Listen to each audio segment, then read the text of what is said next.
Bismillahirrahmanirrahim. Alhamdulillahi Rabbil Alameen. Wassalatu wassalam ala khatamun nabiyyin. Fudalah was completely transformed. Fudalah bin Umayr bin Mulawa al-Laythi was one of the stone-chest enemies of Allah's Messenger sallallahu alaihi wasallam. When the Holy Prophet sallallahu alaihi wasallam was residing in Mecca during the conquest of Mecca, Fudalah outwardly accepted Islam. However, this man still harbored intense hatred and enmity toward Allah's Messenger sallallahu alaihi wasallam in his heart. He planned that whenever he got the chance, he would kill Allah's Messenger sallallahu alaihi wasallam. The plan to assassinate Allah's Messenger sallallahu alaihi wasallam was no trivial matter. Fudalah knew very well that Allah's Messenger sallallahu alaihi wasallam was accompanied by an army of 10,000. If God forbid he succeeded in his impure plan, there would be no way for him to escape. He would be immediately arrested and killed. But envy and enmity are such accursed evils that they drive a person insane and paralyze their ability to think and reason, leading them to commit wrongdoings without considering the consequences. Fudalah thought that even if he was killed after accomplishing his impure goal, it wouldn't matter, but the plan must be executed. He began to ponder, when could he attack Allah's Messenger sallallahu alaihi wasallam? Satanic thoughts suggested that the best opportunity would be when Allah's Messenger sallallahu alaihi wasallam was performing Tawaf. He would be relatively alone, and even if there were people around, there wouldn't be many. He hid a sword in his clothes and began waiting for the time when Allah's Messenger sallallahu alaihi wasallam would be performing Tawaf. One day, Fudalah got the chance. He saw Allah's Messenger sallallahu alaihi wasallam performing Tawaf. He also started performing Tawaf, looking for the moment to attack.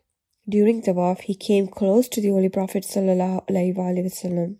But Allah, the Lord of the worlds, had decreed to protect his beloved sallallahu alaihi wasallam from the people.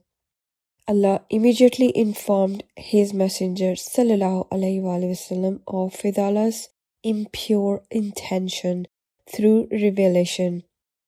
If he had wished, he could have had him arrested immediately, as the weapon was hidden in his clothes. But here there is only mercy, kindness, goodness, and forgiveness for his ummah. Allah's Messenger sallallahu alaihi wasallam addressed him and said, "O Fudalah." He replied, "Yes, Allah's Messenger sallallahu alaihi wasallam, I am Fudalah." The Holy Prophet sallallahu alaihi wasallam then simply asked, "What were you just thinking to yourself?" Fudalah said, "Nothing, I was just remembering Allah." Upon hearing this, Allah's Messenger sallallahu alaihi wasallam smiled and said, "Seek forgiveness from Allah. Astaghfirullah." And at the same time, he placed his blessed hand on Fudalah's chest. Fudalah's heart became tranquil and was cleansed of conspiratorial thoughts.